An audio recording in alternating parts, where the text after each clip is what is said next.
favorite. I'm sorry. কি হচ্ছে? সেদিন প্রমোদ দার ওরকম আয়না কেন খেঁচু দিল কেন হঠাৎ করে? কি আর করতে, বাড়ির আয়নাটা ভেঙে গেছে। ভেঙে গেছে? হ্যাঁ, বৌদি ভেঙে দিয়েছে। কেন? কেন আদা? সেদিন বিয়ে দাঁড়ি যাবে, বৌদি আয়নার সামনে দাঁড়িয়ে মেকআপ করছে। প্রমোদ দা কি যে ট্রেনের দাসী দাঁড়িয়ে মনে পেছনে থেকে দাঁড়িয়ে বলছে, শোনো, তোমাকে না এই ধারে দেখতেই আমার না খুব ভালো লাগে, তুমি না সারা জীবন এই ধারেই থেকো। বৌদি বললো, হ্যাঁ দুষ্টু। Romantic, romantically pathetic. কেন? এরপর বলছে, দাদা শোনো, এইভাবেই সারাক্ষণ থেকো মেকআপ করে, কারণ মেকআপ ছাড়া দেখলে আমি আটকে উঠি ভয়।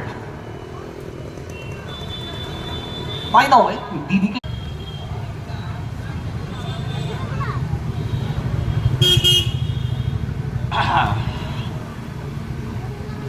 কেমন আছো দিদি?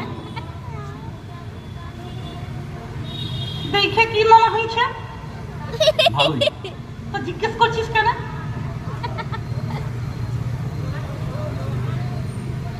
দিদিকে আমার বেশ লক্ষ্য স্থির একজন মানুষ মনে হয়, যা করে সবটা দিয়ে দেয়। হ্যাঁ, তা তো বটেই। তুই কি করে জানলি? এই যে যেদিকে তাকাও পুরো শরীর ঘুরে যায়। জান করো না, একটা ফিনাইল দিয়ে কুলকুচি করে সকালবেলা। ও তোমার চুলগুলো কি ওই জন্য এত সুন্দর? সিনাই দিয়ে চুল ধো। এই তুই যাও তো।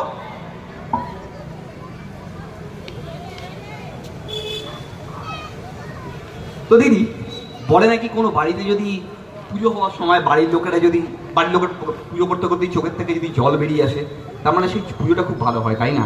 হ্যাঁ ঠিক বলেছিস, আমার বান্ধবীর বিয়েতে সেদিনই হয়েছিল, শাশুড়ি আর বউ নামে কি কাঁদছিল। তাহলে এসে খুব ভালো পুজো হয়েছে। হ্যাঁ, যত বেশি খরচ তত ভালো পূজা। না না, আমি সেদিকটা আমি বাদ দিচ্ছি।